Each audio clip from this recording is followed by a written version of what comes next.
दोस्तों, आज का प्रसंग जान लेना बहुत ही जरूरी है। इसीलिए आपसे निवेदन है कि वीडियो को बीच में छोड़कर ना जाएं। इस वीडियो से आज आपको बहुत ही महत्वपूर्ण जानकारी मिलने वाली है। तो चलिए अपने ध्यान को एकाग्र कीजिए और सुनिए यह जानकारी। जय श्री कृष्णा मित्रों, स्वागत है आप सभी का प्राचीन कहानियां चैनल में। मित्रों, टाइटल देखकर ही आप समझ गए होंगे कि मैं किस विषय पर बात करने वाला हूं। भगवान ने स्त्री की रचना करते समय उसमें कौन सी कमी छोड़ दी थी। स्त्री को संसार की जननी कहा जाता है। संसार में स्त्री के कई रूप विद्यमान हैं। माँ, बहन, पत्नी, बेटी, दादी, मौसी, चाची, नानी इत्यादि स्त्री के कई नाम हैं। सभी रूपों में वह अपने कर्तव्यों को भली भांति निभा रही है। गुण दोस्तों हर एक प्राणी में होते हैं, इसमें कोई बड़ी बात नहीं। चाहे स्त्री हो या पुरुष, जिसमें गुण होते हैं तो उसमें कोई ना कोई दोष भी होता है। पर हमें दोषों को न देखकर गुनाह को देखना चाहिए। हमें किसी के दोष देखकर बुरा नहीं बना है, क्योंकि कहते हैं मनुष्य जो देखता है वही सोचता है, और जो सोचता है वही करता भी है। इसलिए हम वह देखे ही नहीं जो हमें भी करना पड़े। पर क्या करें, हम लोगों की मानसिकता ऐसी है कि हम हमेशा दूसरों को ही देखते हैं, और यही कारण है कि हमारे अंदर गुणों का अभाव रहता है और दोषों की अधिकता भरी रहती है। और दोषों की अधिकता भरी रहती है, हम जानबूझकर किसी के अच्छे कर्म नहीं देखना चाहते। उसके दुर्गुणों को देखकर हम अपने मन, मस्तिष्क, विचारों, वाणी में गंदगी जमा करते रहते हैं और उसी को अपनी वाणी और कर्म द्वारा लोगों के बीच फ्लैट रहते हैं। तो यहाँ पर हम दोषों को न देखकर सिर्फ गुणों पर दृष्टि डालते हैं कि स्त्री संसार में ईश्वर की सर्वश्रेष्ठ रचना है। संसार में मनुष्य का अपराधुर्भाव स्त्री से ही हुआ है, इसीलिए वह संसार की जननी है। स्त्री के कारण ही संसार का संतुलन बना हुआ है। यह भी मैं आपको बताऊंगा कि कैसे दर्शक बंधु स्त्री देखने में जितनी कोमल होती है, अंदर से उतनी ही मजबूत होती है। संसार के हर दुख, हर संकट, हर परिस्थिति से लड़ने की उसके अंदर शक्ति होती है। हृदय में ममता का अपार भंडार होता है, करुणा का भाव होता है, संतान के प्रति बेशुमार वत्सल होता है, पुरुष को सुख प्रदान करने की अद्भुत कला होती है। स्त्री मानव और मानवता की रक्षक होती है। इसलिए हमारे देश में स्त्री को देवी कहा जाता है, उसकी पूजा की जाती है। जिस घर में स्त्री की पूजा होती है, महादेव वहाँ हर समय निवास करते हैं। जहाँ स्त्री का अपमान होता है, उसे दबाया जाता है, सताया जाता है, वहाँ महाभयंकर दुख भी बाहें फैलाए खड़े रहते हैं। वहाँ दरिद्रता घात लगाए बैठी रहती है। घर में लक्ष्मी का आगमन स्त्री पूजा से ही होता है। इसलिए आपसे निवेदन है कि स्त्री को कभी तुच्छ ना समझे। स्त्री ही पुरुष की शोभा है।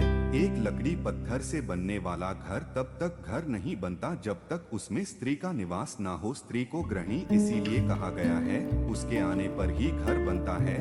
बिना स्त्री के घर की कोई शोभा नहीं होती। भगवान ने स्त्री को बहुत ही सोच समझकर बनाया है। स्त्री बनाने में परमात्मा ने काफी समय लिया था, ताकि उसमें किसी तरह की गुणों का अभाव न रह जाए। बताया जाता है कि जब भगवान ने सृष्टि की रचना की थी तो उन्हें इसकी रचना करने में मात्र एक क्षण का भी समय नहीं लगा था। दरअसल भगवान जब नारी की रचना कर रहे थे तब उन्हें 7 दिन पूरे हो चुके थे, और उसके बाद भी रचना चलती रही, लेकिन पूरी न हो सकी।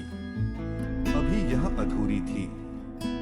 ऐसे में देवदूत प्रश्न करने लगे और विवश हो गए कि क्या वजह है कि भगवान को इतना ज्यादा समय लग रहा है। उन्होंने पूछा कि है प्रभु, आपने 1 मिनट में दुनिया बना दी, लेकिन नारी को बनाने में इतना समय क्यों लग रहा है? आखिर आपको इसे बनाने में इतना समय क्यों लग रहा है? इससे पहले आपने किसी भी रचना में इतना समय नहीं लगा। तब भगवान ने देवदूत को उत्तर दिया कि देवदूत, क्या तुमने इसके गुण देखे हैं? जिसकी मैं रचना कर रहा हूँ, ये मेरी वह रचना है जो हर हालत में डटी रहती है। हालात कुछ भी हो, अच्छे या बुरे, कभी भी डिगती नहीं है। हमेशा हर परिस्थिति में संभाले रखती है। फिर स्थिति चाहे कैसी भी हो, कितनी भी भयानक क्यों न हो, सबको खुश रखती है। इसमें इतने गुण हैं कि यह अपने परिवार और बच्चों को एक समान प्यार करती है। जिस नारी की रचना में इतना वक्त लग रहा है, वह न केवल अपना ध्यान बल्कि बीमार रहने के बावजूद घंटों कार्य करने की क्षमता रखती है। तो देवदूत, तुम ही बताओ कि जिस नारी की मैं रचना कर रहा हूँ उसमें इतना समय लगना चाहिए कि नहीं? देवदूत, मैंने नारी में इतना प्रेम डाला है कि पूरी दुनिया एक तरफ हो जाए और नारी का प्रेम एक तरफ हो जाए, फिर भी नारी के प्रेम में कभी भी कमी नहीं आएगी। देवदूत ने जब भगवान की इन बातों को सुना तो हैरान रह गए और भगवान से पूछने लगे कि क्या ये केवल अपने 2 हाथों के द्वारा इतना सब कुछ कर सकती है? तो भगवान ने इसका जवाब दिया, देवदूत, बिल्कुल इसकी कारण तो यह मेरी सबसे अद्भुत व सबसे आश्चर्यजनक रचना कहलाएगी। यह सब सुनने के बाद देवदूत ने पास जाकर भगवान की बनाई गई अधूरी रचना को जब हाथों से छुआ और जब उसके गाल पर हाथ लग गया और बोला, भगवान ये तो गीले हैं, लगता है इसमें से कुछ बह रहा है। भगवान बोले, यह इसके आंसू हैं। देवदूत, आंसू किस लिए?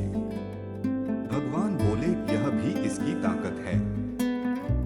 आंसू इसको फरियाद करने, प्यार जताने एवं अपना अकेलापन दूर करने का तरीका है। देवदूत, भगवान आपकी रचना अद्भुत है। आपने सब कुछ सोचकर बनाया है। आप महान हैं। तो देवदूत प्रभु से बोले कि हे भगवान, यह तो बहुत नाजुक है, ये कैसे इतना सब कुछ कर पाएगी? तो भगवान इस प्रश्न पर मुस्कुराकर कहते हैं, हाँ तुम सही कह रहे हो देवदूत, ये बाहर से जितनी नाजुक समझ आ रही है उतनी है नहीं। शरीर और स्वभाव नाजुक जरूर है पर अंदर से उतनी ही मजबूत है। भगवान बोले, यह स्त्री रूपी रचना अद्भुत है। यही हर पुरुष की ताकत है जो उसे प्रोत्साहित करती है।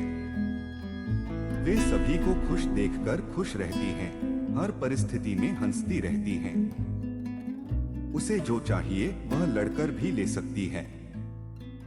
उसके प्यार में कोई शर्त नहीं है। उसका दिल टूट जाता है जब अपने ही उसे धोखा दे देते हैं, मगर हर परिस्थितियों से समझौता करना भी जानती है। देवदूत, भगवान आपकी रचना संपूर्ण है। भगवान बोले, ना, अभी इसमें एक त्रुटि है, यह अपनी महत्ता भूल जाती है। देवदूत, आपको जिस प्रकार से आश्चर्य हो रहा है उसी प्रकार से सबको होगा, लेकिन इस रचना में यही गुण है कि जितनी ज्यादा यह नाजुक है, इससे ज्यादा नाजुक कोई रचना नहीं होगी, और यह उतनी ज्यादा मजबूत भी है, लेकिन अवसर आने पर जब जैसा होगा उसी में ढल जाएगी। अर्थात यह कोमल है, लेकिन इसे कमजोर समझने की गलती मत करना। यह जितनी कोमल दिखती है उतनी कमजोर है नहीं। दोस्तों, आज के लिए बस इतना ही। उम्मीद है आपको हमारी वीडियो पसंद आई होगी। अगर पसंद आए तो हमारे चैनल को सब्सक्राइब और वीडियो को लाइक शेयर कर दीजिए। धन्यवाद।